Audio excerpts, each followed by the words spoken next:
Ever wondered how some individuals wield power and influence in such a seemingly effortless manner?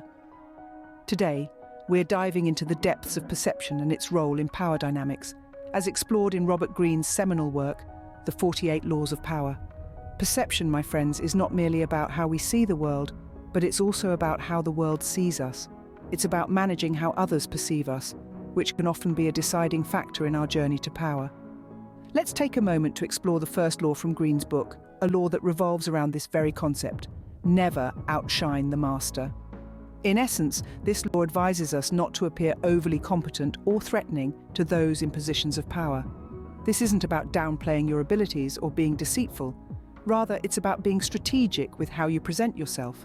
It's about understanding that everyone, including those with power, can feel threatened or insecure, and it's about ensuring your light doesn't dim theirs. Think of it as a delicate dance. You want to showcase your skills, your knowledge, your potential, all while making sure you don't step on any toes. You want to shine, but not so brightly that you blind those around you. Remember, the goal is not to suppress your brilliance, but to share it in a way that doesn't outshine the master. Now, why is this important? Simply put, power isn't just about brute force or being the smartest person in the room. It's about understanding the social dynamics at play, recognizing the egos involved, and navigating these complexities with finesse. It's about being tactful and diplomatic, knowing when to step up and when to step back. So the next time you find yourself in a situation where power dynamics are at play, remember the first law. Be aware of how your actions and abilities are perceived by those around you. Use your skills and knowledge to elevate yourself, but do so in a manner that respects the power structures around you. Remember, power isn't just about strength, but also about subtlety and strategy. Have you ever revealed a plan too soon and watched it crumble? Let's dive into the third law from the 48 Laws of Power: conceal your intentions. Picture this. You're excited about a new project or idea. You've spent countless hours brainstorming, planning, and fine-tuning details. You're so proud of your work that you can't help but share it with everyone around you. Sounds harmless, right? Well, not always. Revealing too much, too soon, can sometimes lead to your plans being sabotaged. That's right. The world is a competitive place, and not everyone around you may want to see you succeed. Some might take your ideas and run with them. Others may intentionally throw a wrench in your plans out of jealousy or spite. When you conceal your intentions, you maintain control over your plans and ideas. You're holding the reins and steering the direction of your project. And that, my friends, is power. Now, this doesn't mean you should become a hermit and never share your ideas with anyone. Collaboration can be incredibly beneficial, but it's about being strategic with who you share your plans with and when. Be discerning. Choose people who you trust, who support your vision, and who have shown they have your best interests at heart. It's also crucial to understand that concealing your intentions isn't about being dishonest or secretive for the sake of it. It's about being thoughtful and intentional with your information. Consider it a strategic move in the game of life and business, a protective measure to ensure your plans can flourish without interference. Remember, in the world of power, knowledge is a currency. The more information you have that others don't, the more power you hold. So, the next time you're excited about a new project or idea, take a moment. Think about who you're sharing your plans with and why. Are they someone you trust? Are they someone who supports your vision? Keep your cards close and your power closer. Power isn't always about brute force, is it? In a world often dominated by might and aggression, it's easy to overlook the subtler, softer side of power, the art of seduction. Today, we're diving into the 24th law from Robert Greene's book, The 48 Laws of Power. Play the perfect courtier. Picture yourself at a royal court in the Renaissance era. The courtier was a person who attended the court of a monarch or other powerful person. Their role? To win the favor of the powerful. How? Not by overt power plays, but by mastering the art of charm and diplomacy. They knew how to flatter, how to listen, how to make themselves indispensable. They knew the power of a well-timed compliment, the value of being seen but not heard too much, the art of being agreeable. Now, let's bring this back to the modern day. You might not be vying for the favor of a king, but you're likely trying to influence someone in your life. Maybe it's your boss, a client, a colleague, or even a family member. The principles of playing the perfect courtier still apply. charm and diplomacy are about making others feel good in your presence. It's about making them feel heard, understood, and appreciated. When you can do this, you gain influence. People want to be around you. They want to listen to you. They want to please you. And that, my friends, is power. And remember, this isn't about manipulation. It's about understanding human nature and using that knowledge to create positive interactions. It's about building genuine relationships and fostering a sense of camaraderie and mutual respect. So the next time you're in a situation where you need to wield influence, remember the 24th law. Play the perfect courtier. Use charm and diplomacy to win people over. Because in the game of power, charm often wins over aggression. What happens when a leader falls and no one steps up? This rhetorical question introduces us to the concept of the power vacuum, an essential part of the 15th law of power as outlined by Robert Greene. Crush your enemy totally. Picture a castle, its king overthrown, its defences weakened. With the king gone, the castle becomes a target for every neighbouring kingdom. This is a power vacuum. It's a dangerous situation that arises when a leader or ruling party is overthrown or falls, leaving no one to take control. This lack of authority creates a void that others, often those with ill intentions, are eager to fill. The concept of a power vacuum isn't limited to medieval times or even to politics. It's a phenomenon that can occur in any organisation, from your local community group to a multinational corporation. When a leader leaves without a clear successor, it can lead to instability, infighting, and ultimately, the downfall of the organisation. So how does one avoid creating a power vacuum? The answer lies in the law itself. Crush your enemy totally. This doesn't mean literal destruction, but rather total victory. If you're taking over a leadership position, you need to ensure that you've completely won over the people you're leading. This could mean demonstrating your competence, earning their trust, or showing that you have their best interests at heart. It's not enough to simply take a leadership position.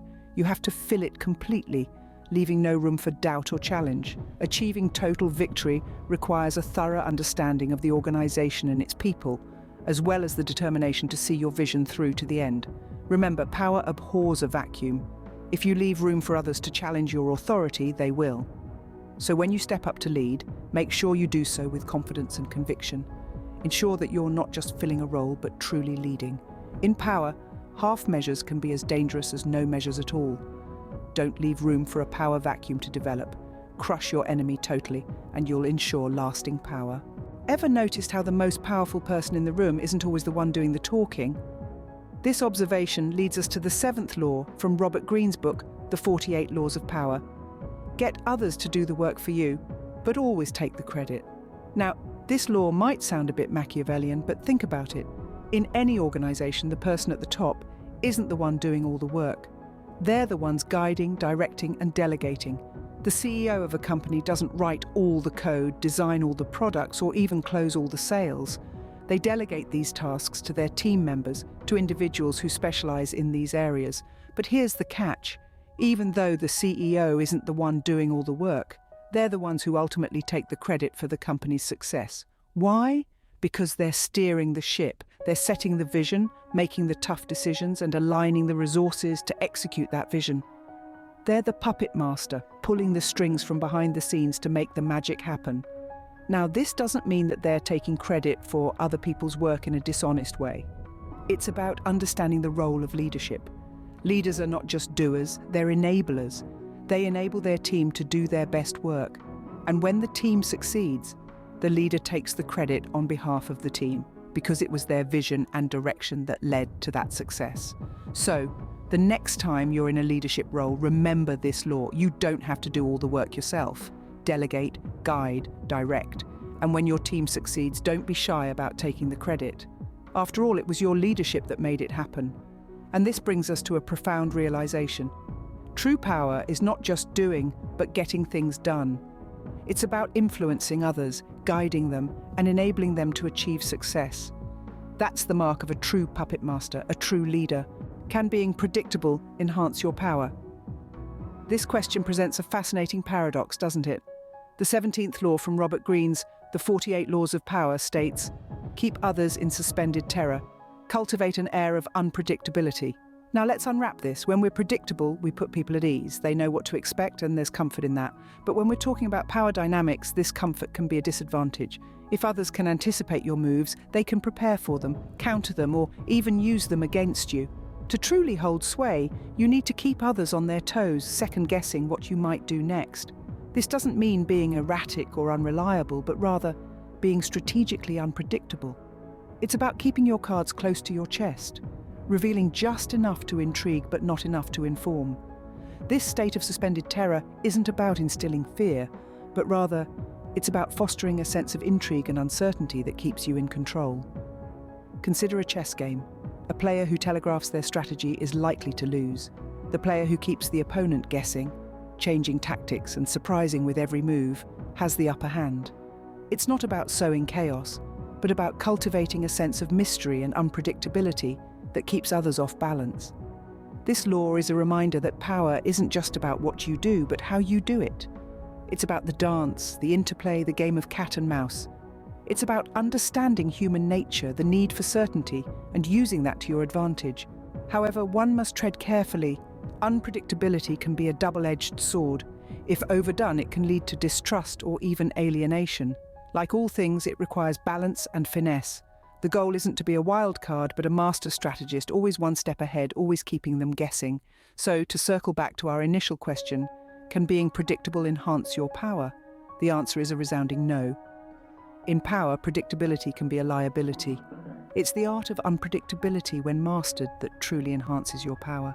Is patience really a virtue when it comes to power? Let's delve into the 35th law from Robert Greene's The 48 Laws of Power. Master the art of timing.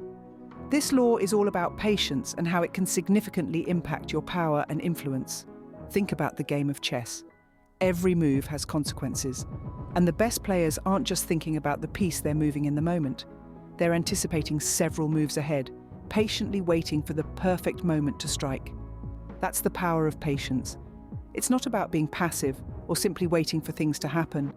It's about being proactive, but also knowing when to hold back, when to observe, and when to make your move. Consider a leader who exercises patience. They don't rush to make decisions or jump to conclusions. Instead, they take their time to gather all the necessary information, assess the situation, and consider the potential outcomes before making a move. This patience can be a source of power. It allows them to make more informed decisions, avoid unnecessary risks, and ultimately achieve their goals more efficiently. But mastering the art of timing isn't just about being patient, it's also about recognizing the right moment to act.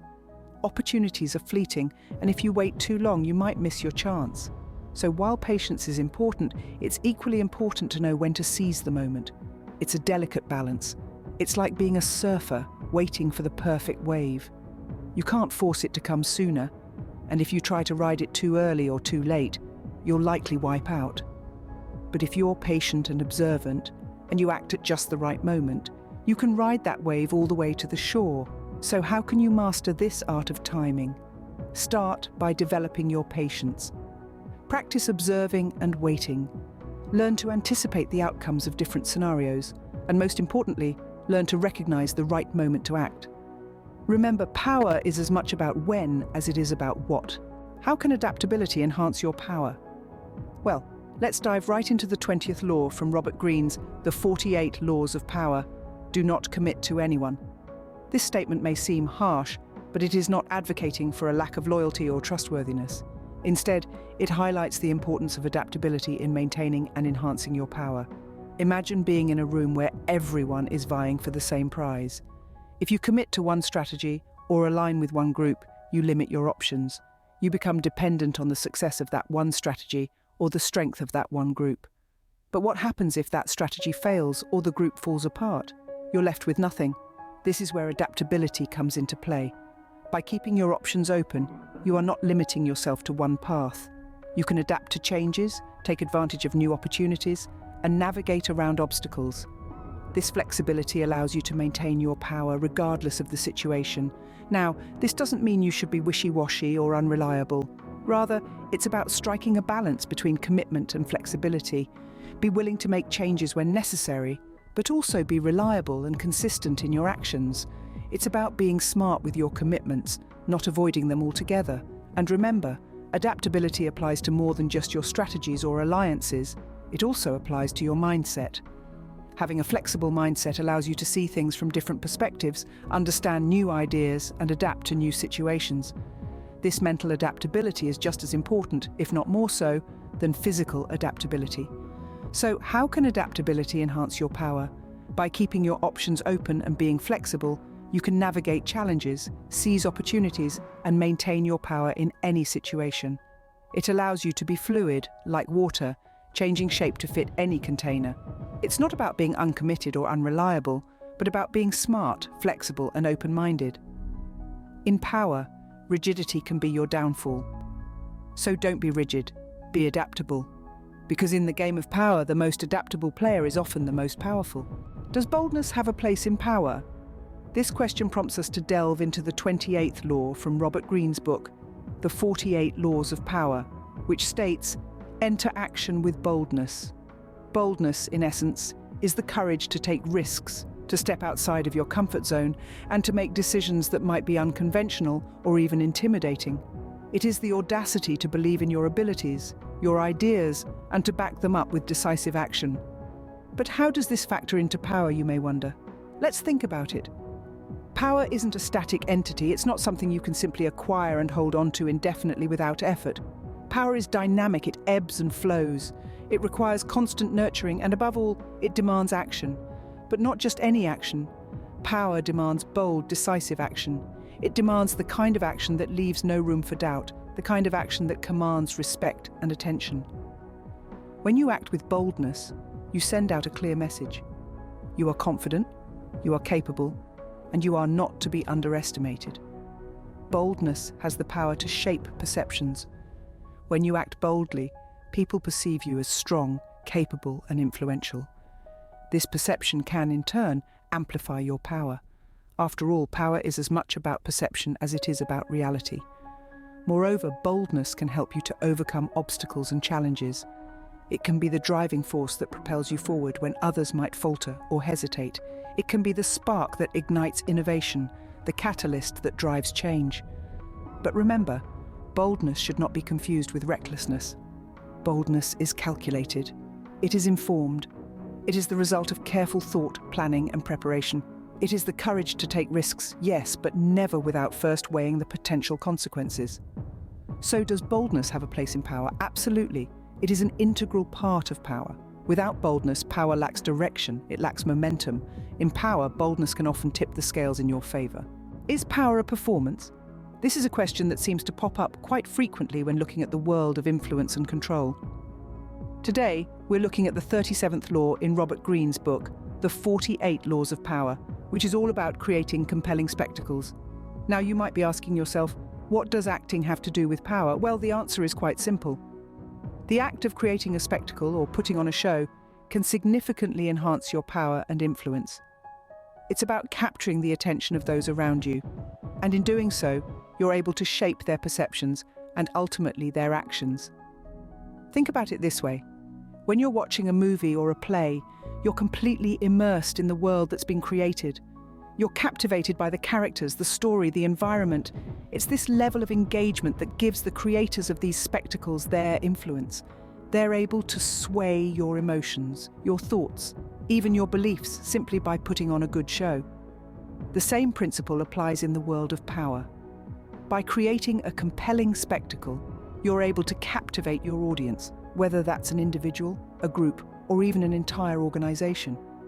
You're able to control the narrative, to shape perceptions, and ultimately, to guide actions and decisions. But remember, acting and creating spectacles isn't just about putting on a show. It's about authenticity, about creating something that resonates with your audience. It's about understanding their needs, their fears, their desires, and using this understanding to create a spectacle that captures their attention and influences their actions. So whether you're a leader in a business, a politician, or just someone looking to increase their influence, remember the power of acting. Remember that by creating compelling spectacles, you can captivate your audience, shape their perceptions, and ultimately guide their actions. And most importantly, remember, in the theatre of power, it's all about the performance. So, how can we use these laws to enhance our power and influence? We've journeyed through the labyrinth of power, dissecting each of Robert Greene's 48 laws, and now it's time to knit them all together, to understand how they can be used to enhance our power, influence, and success. Firstly, we delved into the power of perception. We learned that power isn't just about brute force. It's about understanding how others perceive you and how you can influence that perception to your advantage. It's about crafting a narrative that puts you in a position of power, even when you may not feel powerful. Then, we moved on to the art of concealing intentions. We discovered that the key to maintaining power is to keep your cards close to your chest, not revealing your next move until the moment is right. By keeping others guessing, you maintain a strategic advantage. We also explored the art of seduction, which is not just about romantic attraction, but about captivating others with your ideas or vision. It's about making others want to follow you, to believe in what you're selling. In the power vacuum, we learned that when power is up for grabs, it's essential to act decisively and fill the void. Wait too long, and others may seize the opportunity. We then delved into the role of the puppet master, understanding that power often lies behind the scenes, pulling the strings without being seen. The power of predictability taught us that being reliable and consistent can also be a source of power, as others come to depend on us and value our contributions. In discussing the power of patience, we learned that power isn't always about making the first move. Sometimes it's about waiting for the right moment to act. The power of adaptability reminded us that those who can change with the circumstances, who can bend without breaking, are often the ones who rise to the top. We then moved on to the power of boldness, learning that those who dare to take risks, who are not afraid to stand out from the crowd, often wield great influence. Finally, we explored the power of acting, understanding that power often comes from playing a role, from projecting an image that others believe in. In essence, all these laws revolve around the central idea of understanding the dynamics of power and influence. It's about knowing when to act and when to wait, when to show your hand and when to bluff, when to be seen and when to stay in the shadows. These laws are not about manipulation or deceit, but about understanding human nature and how it plays out in the arena of power.